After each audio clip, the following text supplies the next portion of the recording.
Hoje a gente vai para a nossa parte 2 de introdução às plantas, onde falaremos um pouquinho sobre gimnospermas e angiospermas, entrando então no outro grupo das plantas. Então, relembrando, as plantas são pluricelulares, ou seja, possuem várias células, eucariontes, porque tem célula com carioteca, autotróficas, porque são capazes de realizar fotossíntese.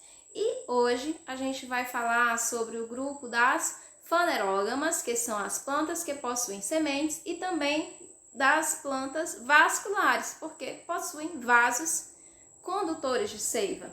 Então, relembrando, a gente vai falar sobre gimnospermas e angiospermas, e eu estou me referindo a grupos e não a filos, porque nós temos vários filos, mas considerando a educação básica, que é com vocês que eu estou conversando, a gente vai tratar de grupos, tá? Grupo das gimnospermas e grupo das angiospermas. Então, as gimnospermas, elas são as plantas que possuem raiz, caule e folha.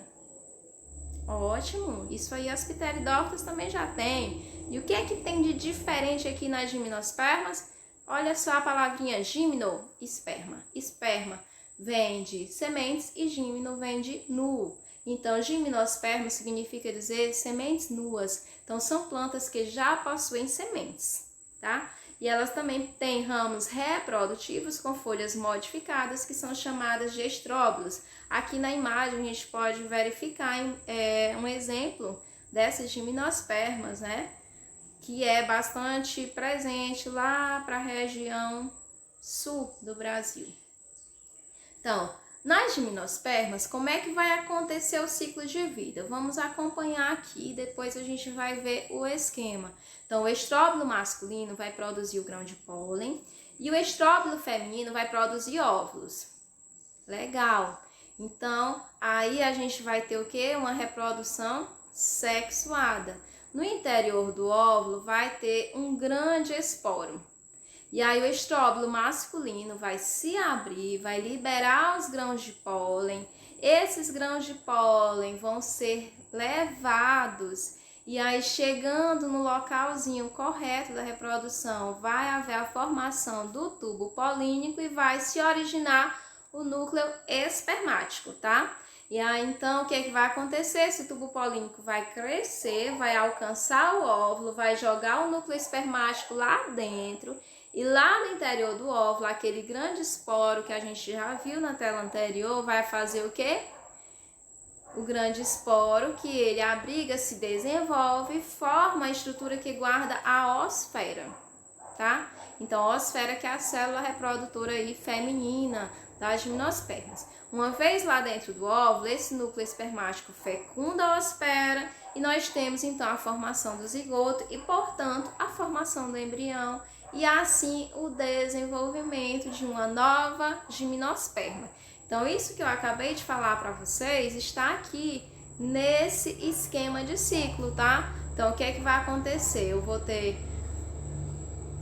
o grão de pólen, eu vou ter esse grão de pólen chegando até a estrutura reprodutiva feminina, lançando o tubo polínico, soltando o núcleo espermático fecundando a osfera, se formando então o zigoto, se formando então o embrião e originando uma nova gimnosperma. Então, basicamente, o ciclo das gimnospermas ocorre desse jeito, tá?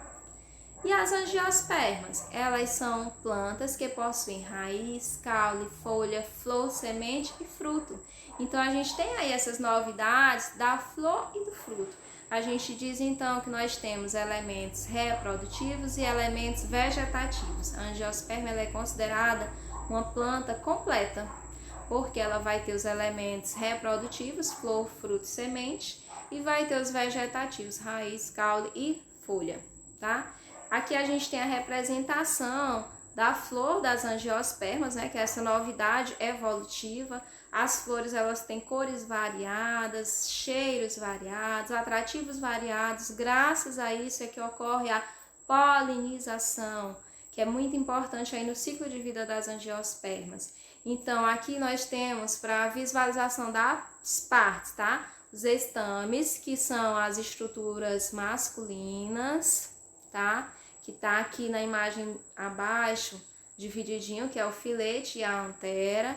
Nós temos os carpelos, que é a estrutura feminina, que é essa parte central, onde temos estigma, estilete e ovário. Nós temos o receptáculo floral, que é a parte que liga a flor à planta. Nós temos pedúnculo e receptáculo. O pedúnculo é a haste e o receptáculo é essa partezinha aqui que vai segurar todos os verticilos florais, tá? Então, vamos ter aí o que de verticilos florais? Além das estruturas reprodutoras, a gente tem as sépalas, que é essa partezinha de baixo, que nessa imagem está representada pela cor verde, e as pétalas, que nessa imagem está representada pela coloração amarela. Isso é uma parte básica da flor, as partes básicas da flor. E essas angiospermas, elas se dividem em dois grupos, as monocotiledôneas e as dicotiledôneas. Como o nome já sugere, mono vem de um, dívico vem de dois. Então, monocotiledôneas quando eu tenho um cotilédone, dicotiledôneas quando eu tenho dois cotilédones. Mas, além disso, também há diferença na raiz, certo? Que a raiz da monocotiledônea ela é fasciculada, ela é espalhada, enquanto da dicotiledônea é pivotante, tem uma raiz principal. No caule, que geralmente o crescimento das monocotiledôneas é do tipo de caule como rizoma, bulbo, enquanto das dicotiledôneas evoluem para outros, como o tronco. Dos vasos condutores de seiva, já que a gente está falando de plantas vasculares, enquanto nas monocotiledôneas são liberolenhosos, espalhados, lá nas dicotiledôneas eles estão dispostos em círculo. Na folha, que é paralela e nérvea na monocotiledônea e reticulada nas dicotiledôneas, a flor que é trímera na monocotiledônea, enquanto nas dicotiledôneas é dímera, tetrâmera ou pentâmera. O embrião que a gente já falou e os exemplos, já que a gente falou das características, é bem simples, né? A cana-de-açúcar, o capim, o coqueiro, as palmeiras são monocotiledôneas, enquanto o eucalipto, abacate, mamona, feijão, ervilha, são dicotiledôneas.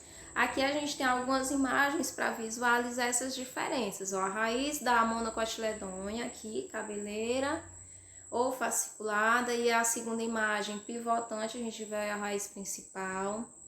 A folha paralela e nérvea aí da cana-de-açúcar ou de outra monocotiledônea e reticulada das dicotiledôneas. Os cotilédones, um cotilédone na mono e dois cotilédones na di. Isso é muito simples, fácil da gente visualizar aí, como está no exemplo, no milho e no feijão. No caroço de manga, então, quando a mangueira está germinando, o que acontece? O caroço se abre. Por quê? Porque ela é uma dicotiledônea, a gente vê bem isso. O feijão também é assim. Já o milho não, a plantinha vai nascer a partir de um grão sem abrir. As flores estão trímeras, significa dizer o quê? Que ela tem 3 pétalas ou múltiplos de 3. Se for, ela é monocotiledônea. Já as dímeras, tetrâmeras ou pentâmeras são dicotiledôneas, que são múltiplos de 2, de 4 ou de 5 pétalas, tá? E basicamente é isso que a gente tem para falar na introdução às plantas. Em outros momentos a gente vai falar um pouquinho mais de características desse reino tão extenso e maravilhoso que é bem importante pra gente. Vamos estudar que dá tudo certo.